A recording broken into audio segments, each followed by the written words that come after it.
और मैं रथ लेकर के महर्षि वाल्मीकि जी के आश्रम में जाऊंगी और देवी सीता को सम्मान के साथ लाऊंगी और अयोध्या के राजगद्दी में ही बैठाऊंगा। तो राम जी बोले, माता अभी सीताराम जी के मिलन का समय नहीं आया।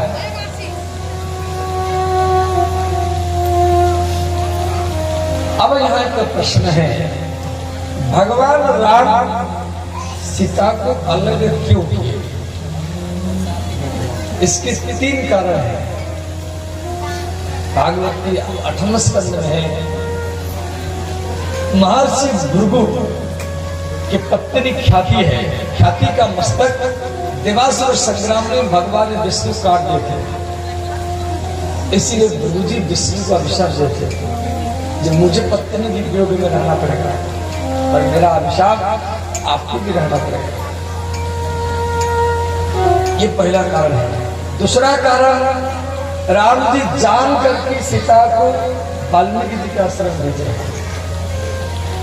राम जी का ये सोच है, यदि देवी सीता मेरे पुत्र को अयोध्या के राजमहल में जन्म देगी, ये अयासी, भोगी और व्यसनी बन जाएंगे, और मेरे पुत्र को यदि किसी ऋषि का आश्रम में जन्म देगी, अग्निहोत्री, संयमी, ब्रह्मचारी, धनुर्धारी, सत्यवादी बनेंगे, और मेरे पुत्र मुझसे ज्यादा तेजस्वी होना चाहिए। ये तभी संभव यदि वाल्मीकि आश्रम में ही इनका पालन पोषण हो। ये दूसरा कारण। और तीसरा कारण, मुख्य कारण है। तीसरा कारण क्या है? अयोध्या के लोग सीता के चरित्र में संशय किया है। और मैं अयोध्या का राजा हूं और मुझे मालूम है सीता के चरित्र में कोई कलंक नहीं है, परंतु लोक निंदा है। अब मैं अयोध्या की महारानी है और समाज में मुझे मर्यादा स्थापन करना है, जो राजा स्त्री का नहीं होता है, राजा पुत्र का नहीं होता है, राजा परिवार का नहीं होता है, राजा देश का, समाज का, राष्ट्र का होता है, और वही राजा देश को राम राज्य ही बना सकता है। भगवान राम लवकुश को, यदि भगवान राम को सब कुछ मालूम है, तो लवकुश को अयोध्या में क्यों नहीं रोके? इस समय ही इसका उत्तर देगा। मैं रोक नहीं सकता, मैं रोक भी दूं, बता भी दूं, तो भी समाज नहीं मानेगा। अब यहाँ का प्रश्न है, माता जानकी लवकुश को क्यों नहीं बताई कि राम आपके पिता हैं? सीता माता इसलिए नहीं बताई, ये दोनों बाल पर छोटे हैं, और यदि मैं इनको बता दूंगी जब आप अयोध्या के राजा राजकुमार हैं, भगवान राम आपके पिता हैं, यदि मैं इनको बता दूंगी तो इनके भीतर में अपने पिता के प्रति और अपने देश के प्रति, अयोध्या के प्रति एक अश्रद्धा पैदा होगा। और ये इतना तेजस्वी है, छोटे छोटे बच्चे हैं और तेजस्वी है, और इनके पिता के प्रति और इनके देश के प्रति मुझे सद्भाव पैदा करना है, भेदभाव नहीं। इसीलिए मैं नहीं बताऊंगी और समय ही बताएगा। इसलिए सीता माता लवकुश को कभी नहीं बताती। इधर भगवान राम अश्वमेध यज्ञ कर रहे हैं, सीता का मूर्ति बना करके, और उधर वाल्मीकि आश्रम में माता जानकी वाल्मीकि जी को बोली, गुरुजी अब मुझे एक बार पति का दर्शन करना है, उसके बाद में मैं शरीर त्याग करना चाहती हूँ। अब मैं पति का वियोग सहन नहीं कर सकती। तो वाल्मीकि जी बोले, बेटी यदि आप पति का दर्शन करना चाहती हैं, आपको पति मिलन व्रत करना पड़ेगा, और इसी व्रत में आपके हाथ में पति का मूर्ति बनाना पड़ेगा, और पति के चरण में 1000 कमल फूल डेली चढ़ाना पड़ेगा। ओम पति परमेश्वराय नमः इस मंत्र को बोलकर। तो लवकुश वहां पर खड़े थे। लवकुश अपनी मां को बोले, माता तू पति मिलन व्रत कर और हम भी अपने पिता का दर्शन करेंगे और इसी पूजा में हम हर रोज 1000 कमल फूल ला करके आपको देंगे। तो माता जानकी वाल्मीकि जी के आश्रम में राम जी का मूर्ति बना करके पति मिलन व्रत कर रहे हैं और उधर भगवान राम सीता का मूर्ति बना करके अयोध्या में अश्वमेध यज्ञ कर रहे हैं। भगवान राम का यह आदर्श चरित्र है। देवी सीता अपनी पिहर घर जनकपुर क्यों नहीं गई? वो इसलिए नहीं गई, मैं जनकपुर जाऊंगी, मेरे भैया मेरे पिता पूछेंगे, जनकपुर वासी सिद्धराजचल के लोगों पूछेंगे, तो मैं अपने पति का विरोध करना नहीं चाहता और मेरे पति के ऊपर एक कलंक है। कलंक यह है, मैं उनके पास रहती हूँ, रावण मुझे उठा कर ले गया था और मैं उनके पास रहूंगी तो अयोध्या के लोग नाखुश रहते हैं, नाराज रहते हैं। यदि मैं अपनी पति से यदि दूर रहूंगी और मेरे दूर रहने से यदि अयोध्या के लोग खुश है तो वही सबसे बड़ा है। और मैं दूर में रह करके अपनी पति का कलंक मिटाऊंगा। इसीलिए भगवान राम कोई दूसरा स्त्री होती या तो अपने घर घर जाती या तो अपने भैया के पास जाती या समाज में शिकायत करती जब मेरे पति मुझे महल से निकाल दिए। परंतु माता सीता ऐसा कुछ भी नहीं की। माता जानकी राम से दूर है परंतु वो राम का बनकर के रह रही और भगवान राम सीता से दूर है परंतु सीता का बनकर के ही अश्वमेध यज्ञ कर रहे हैं। और यही सीताराम जी का आदर्श चरित्र बगल समाज के लिए। अंत में भगवान राम यज्ञ छोड़े हैं, घोड़ा छोड़े हैं। शत्रुघ्न जी घोड़ा को सारा पृथ्वी में घुमा करके मथुरा आए हैं। मथुरा में लवणासुर को मारे हैं। फिर मथुरा से अयोध्या जा रहे हैं। रास्ता में तो सरोवर पड़ा है, उसी सरोवर के किनारे में शत्रुघ्न जी विश्राम किए हैं और अयोध्या के सिपाही जो घोड़ा की सुरक्षा में थे वो भी बैठे हैं। और लवकुश उसी सरोवर में कमल का फूल इकट्ठा कर रहे हैं और वो भी घोड़ा को देखने के लिए चले गए। घोड़ा के ललाट में सोने की फलक में लिखा हुआ है। तो अंत में वो लिखाई को पढ़ करके लवकुश वो घोड़ा को पकड़े हैं। शत्रुघ्न के साथ लवकुश का युद्ध हुआ। शत्रुघ्न जी युद्ध में हारे हैं। कुछ लव को कहता है, भैया लव किसी भी व्यक्ति को मारना नहीं है, इनको सम्मोहन अस्त्र से मोहित करके मूर्छित करीब गिराना। लवकुश सारा अयोध्या के जो भी सेना से वो गए थे घोड़ा की सुरक्षा में सबको मूर्छित किए। कुछ बच के चले गए। जाकर के राम जी को सारा बात बताया। राम जी फिर लक्ष्मण को भेजे। लक्ष्मण के साथ भी सेना आए। लक्ष्मण जी युद्ध में हारे, उनको भी बेहोश करके रहा। फिर उसके बाद में भरत और हनुमान जी आए।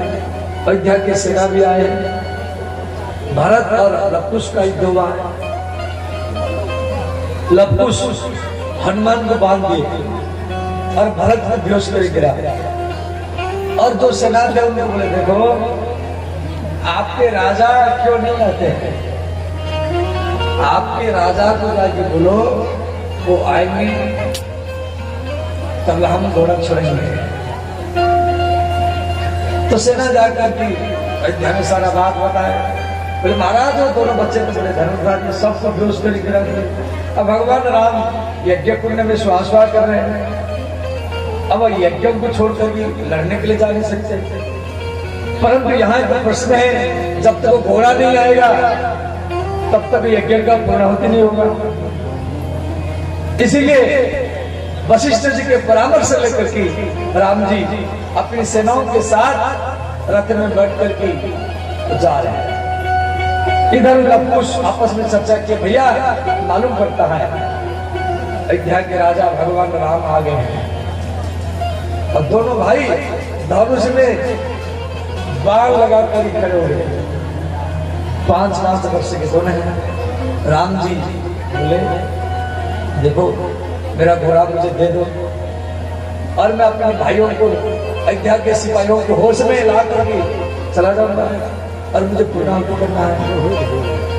लवकुश बोले, नहीं हम इसे नहीं देंगे, आपको लड़ना पड़ेगा। राम जी बोला, बच्चे हैं, आपसे लड़ना से लोग को हमको खराब सोचेगा, इसलिए हम नहीं लड़ेंगे। लवकुश बोले, नहीं आपको तो लड़ना पड़ेगा।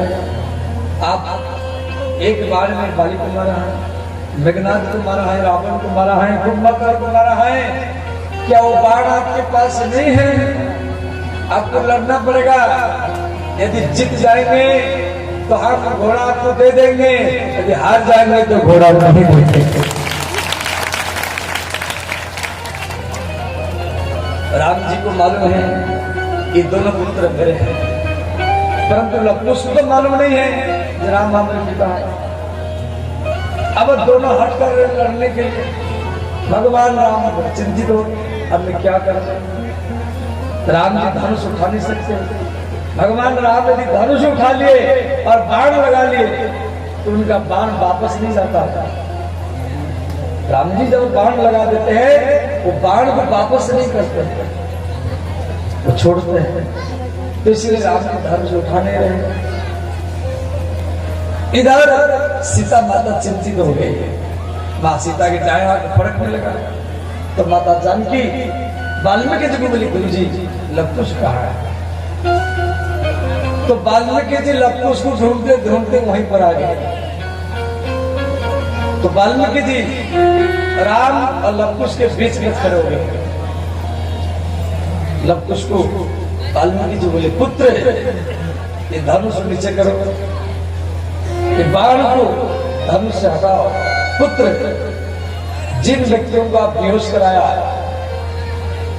इसे अयोध्या की सेना है, ये आपके चाचा है, और जिनके साथ आप लड़ने के लिए बार बार ललकार रहे वो आपके खास पिता ही है। और मेरे आश्रम में जो वसुंधरा है उसी की नाम ही सीता है और वो आपकी मां है। तो लवकुश श्री राम जी के चरण में प्रणाम किए, प्रणाम करके बोले, पिताजी अनजान में हम आपको बहुत गाली दिया है, यह हमने गलत किया है। भगवान राम लवकुश को गोदी में लेकर के वाल्मीकि जी को बोले, गुरु जी मैं जिस उद्देश्य से लेकर के देवी सीता को लक्ष्मण के द्वारा आपके आश्रम भेजा था और वो उद्देश्य मेरा पूर्ण हुआ।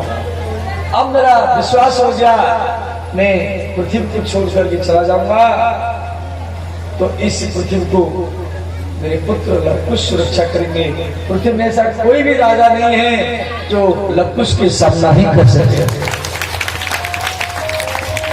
अब मैं घोड़ा को लेकर के जा रहा हूं, आप देवी सीता को और लवकुश को तीनों को आप अयोध्या में लेकर जाए।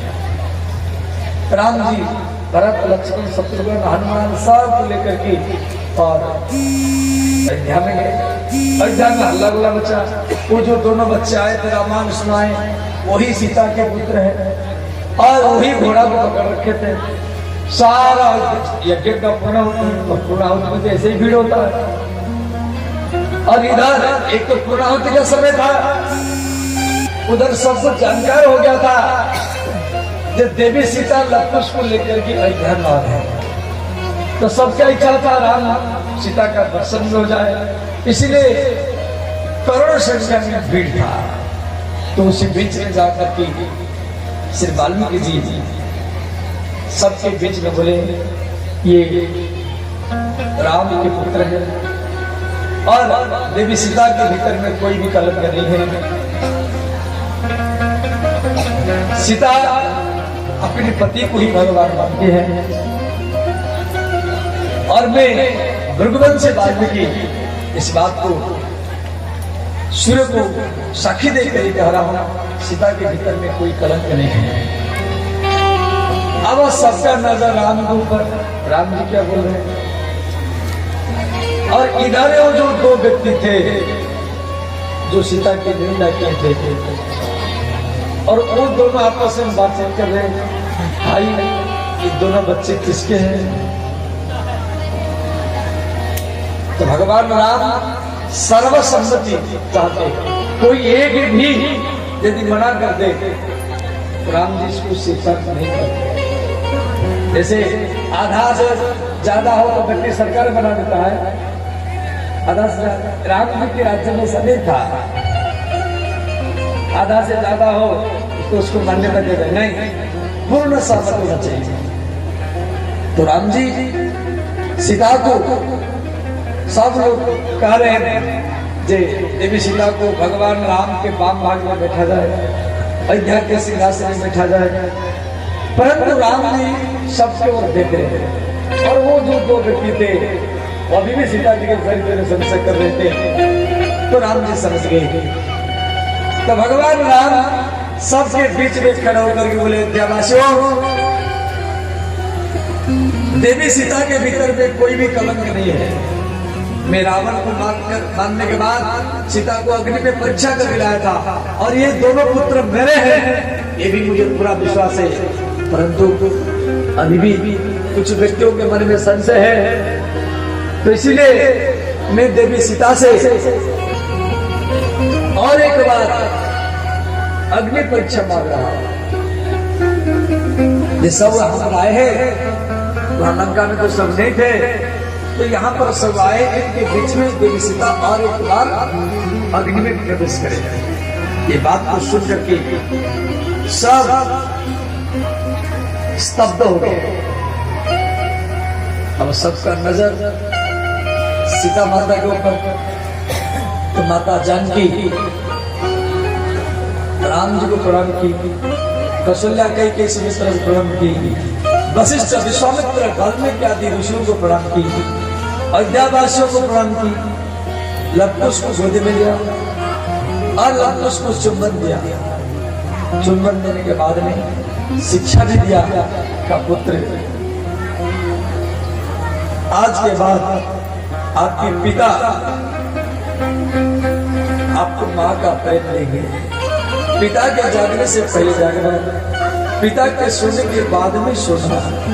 इतना कह करके माता जानकी ने पृथ्वी को संबोधन किया।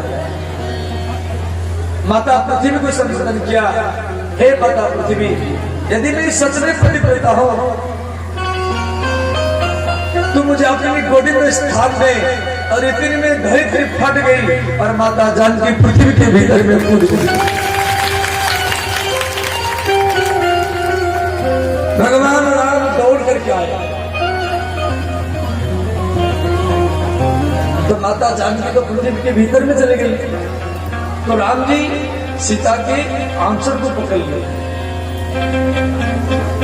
भगवान राम सीता को बोले, सीधे आप वापस आ जाए, हम आपके वियोग में जिंदगी कैसे बिताएंगे, आप वापस आ जाओ। वशिष्ठ जी, माँ कौशल्या के सुमित्रा हनुमान जी सब रो रहे, तो राम जी माता सीता के आंचल को पकड़ रखे। अंतिम में